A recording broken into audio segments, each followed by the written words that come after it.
Price Lord. எல்லாருக்கும் சூத்திரம். பிரியமானவர்களே, ஜீசஸ் 8 வழியாக பார்க்குறேன் என் சகோதர சகோதரிகளுக்காக கர்த்தரை சூத்திருக்கிறேன். பிரியமானவர்களே, இந்த தெருவை நீங்கள் பார்க்குறீங்க. என்ன தெருவை காமிச்சு பேசிகிட்ருக்காங்க அப்படின்னு நீங்கள் நினைக்கலாம். இந்த தெருவுக்காக நான் சில மாதங்கள் ஜெபித்தேன். ஏன்னு கேட்டிங்கன்னா, அங்கே பாருங்கள், அந்த தெரு இருக்குது பார்த்தீங்களா, அந்த நீட்டு தெரு. அது அது வந்து பஸ்ஸு போகிற ரோடு வரைக்கும் நேராக போகும். இது வந்து 3வது ரைட்டு. எங்கள் வீட்டுக்கு வரத்துக்கு ரொம்ப ஈஸியாக வரதுக்கு 3வது ரைட்டு. ஆனால் எங்கள் வீட்டுக்கு அட்ரஸ் சொன்னோம்னா சுற்றி சுற்றி வரணும், சுற்றி சுற்றி வரணும். ரோட்லேருந்து அப்படி வந்து நேராக ரோட்லேருந்து அப்படி வந்தாங்கன்னா ரைட்டில் கட் பண்ணி திருப்பி லெஃப்ட்டு கட் பண்ணி திருப்பி லெஃப்ட்டு கட் பண்ணி திருப்பி ரைட்டில் வரணும். அப்படி சொல்லும்போது அவங்களுக்கு குழப்பமாக இருக்கும், சொல்லவே முடியாது. ரொம்ப வாட்டி எனக்கு டென்ஷன் ஆகும் ப்ரேயர் நடத்தும் போதெல்லாம்.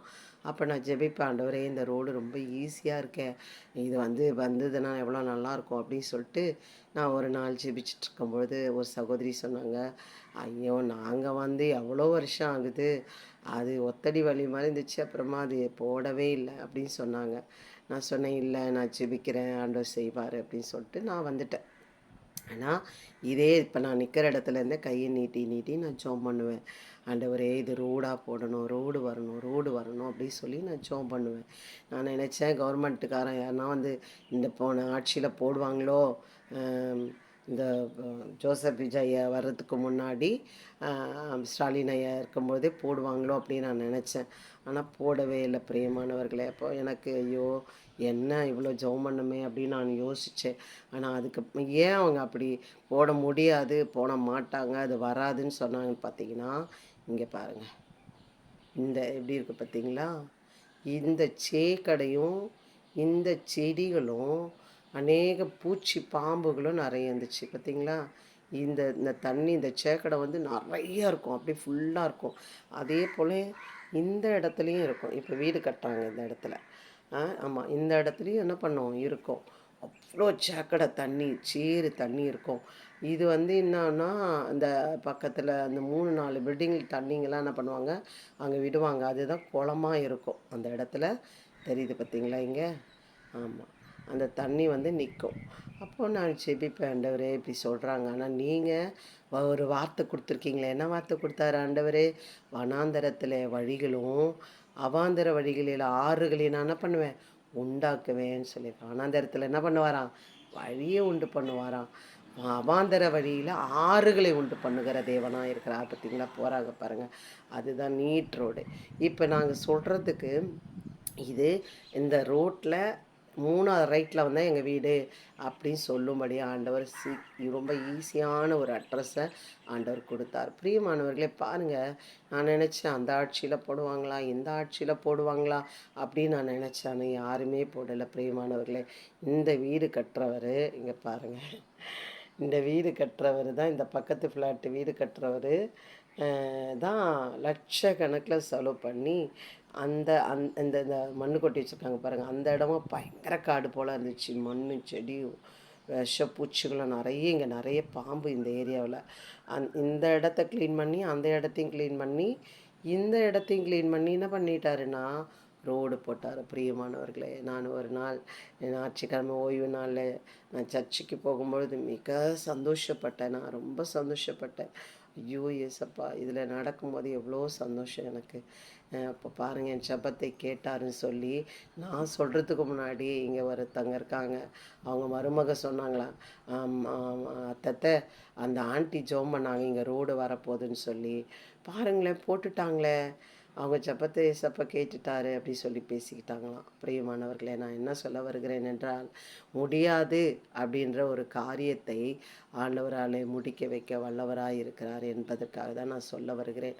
உங்கள் வீட்டாண்ட பக்கத்தில் கரண்ட் இல்லை, குழா போடலை, ரோடு போடலை, இப்படி நிறைய நீங்கள் இருக்கா, அது போது இதெல்லாம் தேசத்துக்கான ஜெபம். இதெல்லாம் நீங்கள் ஜெபம் பண்ணுங்கள்.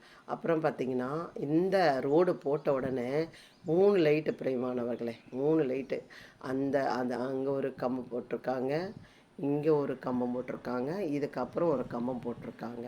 3 லைட்டு. இந்த குட்டி ரோடு போட்டோன்னே 3 லைட்டு. இப்போ எங்கள் ஏரியா அப்படி ஒரு வெளிச்சமாக இருக்குது, எனக்கு அப்படி ஒரு சந்தோஷம். அப்போ தான் அது ஆண்டவர் சொல்கிறாருல்ல, இருளிலே உட்கார்ந்திருக்கிறவர்களுக்கு நான் ஒளி கொடுக்கும்படி நான் வந்தேன்னு சொல்லி, அவர் வந்து நமக்கு ஒளி கொடுக்கும்படி நமக்கு சொல்லி கொடுத்துருக்கிறார். அதனால் பிரியமானவர்களை, நம்ம வீடு மட்டும் ஒளியாக இருந்தால் போகாது, நம்மளை சுற்றி இருக்கிற வீடுகளாக இருக்கட்டும், ஏரியாவுக்களாக இருக்கட்டும், அவர்களுக்காக நம்ம ஜெபிக்கும் பொழுது அந்த நிமித்தம் அவங்களும் என்ன பண்ணுவாங்க, ஆசீர்வாதத்தை பெற்றுக்கொள்ளுவாங்கன்னு என்பதற்காக இந்த இந்த இந்த வனாந்தரத்தை வழியாக்குனது போல் கண்டிப்பாக உங்கள் வாழ்க்கையிலையும் நீங்கள் ஜெபிக்கும் பொழுது கண்டிப்பாக ஜெயம் எடுக்க கண்டிப்பாக நீங்கள் வந்து வல்லவராக ஆவீங்க. பிரியமானவர்களை, ஜெபம் பண்ணுங்கள், சோர்ந்து போகாதீர்கள். அது நடக்குமோ நடக்காதோ அதெல்லாம் நமக்கு தேவையில்லை. அதை செய்ய வல்லவராக பாருங்கள். ஒரு மனுஷன் 1,00,000 மண்ணை கொட்டி, தெரியுதான்னு தெரியல உங்களுக்கு, பாருங்கள் எவ்வளோ தூரம் மண்ணை கொட்டியிருக்காரு. அப்போ எங்கள் ஹவுஸ் ஓனர் மேலர் சொன்னார், அவர் ஆமாம், இங்கே எல்லோரும் காசை கலெக்ட் பண்ணி கேட்டோம். எப்படி இந்த இது வந்து லெஃப்டில் வருது இல்லையா, இப்படி எங்கள் வீட்டிலேருந்து பார்த்தா லெஃப்ட்டு, ரைட்டில் பார்த்தீங்கன்னா அப்போது நேராக போயிட்டு திருப்பி ரைட்டை கட் பண்ணி, திருப்பி லெஃப்ட்டை கட் பண்ணி, திருப்பி ரைட்டை கட் பண்ணி, திருப்பி லெஃப்ட்டு போகும்போது தான் நாங்கள் ரயில்வே ஸ்டேஷன் போக முடியும். ஆனால் இதுனா அப்படியே இந்த ரோடை லெஃப்ட்டை கட் பண்ணி லெஃப்ட்டை கட் பண்ணி நேராக போனோம்னா ஸ்டேஷன் ரோடு. இப்படி சுற்றி இல்லாமல் இப்படி ஒரு ஷார்ட் அண்ட் ரூட்டாக அழகாக எங்களுக்கு ஆண்டவர் பண்ணி கொடுத்தார். ஆனால் ஜெபிச்சுட்டே இருந்தேன். நான் கையை இந்த ஜன்னல் வழியாக நான் என்ன பண்ணுவேன்னா, கையை நீட்டி ஜெபம் பண்ணுவேன். இப்படி கரம்பாக இருந்த இடத்த கர்த்தர் ரோடாக ஆக்கினார். நம்ம கவர்மெண்ட்டு போடலங்க, இது இந்த வீடு கட்டுறவர் போட்டிருக்கார். லட்சக்கணக்கில் செலவு பண்ணி அந்த சேக்கடை தண்ணி போகிறதுக்கு நல்ல வழி வாய்க்காம வச்சு பைப்பை வச்சு இந்த ரோடை போட்டிருக்காரு. எதுக்காக நான் சொல்ல வரேங்கன்னா, நம்ம ஜெபிக்கும் பொழுது அது யார் மூலயமாவது அது கண்டிப்பாக நடக்கும்.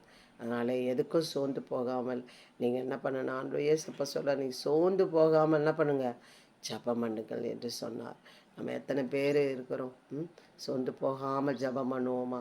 இதே போல் நிறைய உங்கள் வாழ்க்கையில் வனாந்தரமாக இருக்குதா? கண்டிப்பாக இடைவிடாமல் அந்த வாசனை ஒன்று நல்லாயிருக்கும். நீங்கள் இடைவிடாமல் ஜெபம். அந்த ஒரு ராஜா வந்து கடவுளுக்கு கீழ்ப்படிய மாட்டாராம், வந்து மனுஷனுக்கும் கீழ்ப்படிய மனுஷனையும் நான் அலட்சியம் பண்ணுவானா. அப்படியேப்பட்டவனை ஒரு சகோதரி வந்து தேடி வந்து என்ன பண்ணாங்களாம், ஜெபிச்சுட்டே இருந்தாங்களாம். நியாயம் செய்யுங்க கேட்டுகிட்டே இருந்தாங்களாம்.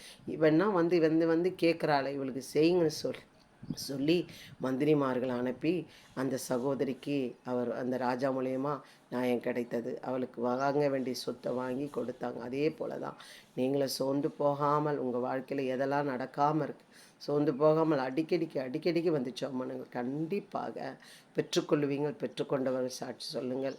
இந்த வீடியோ உங்களுக்கு பிடிச்சிருந்தால் மற்றவர்கள் ஷேர் பண்ணுங்கள். கண்டிப்பாக உங்களை ஆசீர்வதிப்பார். ஆமீன். God bless you. கர்த்தர் உங்களை ஆசீர்வதிப்பாராக. ஆமீன். அல்லேலூயா.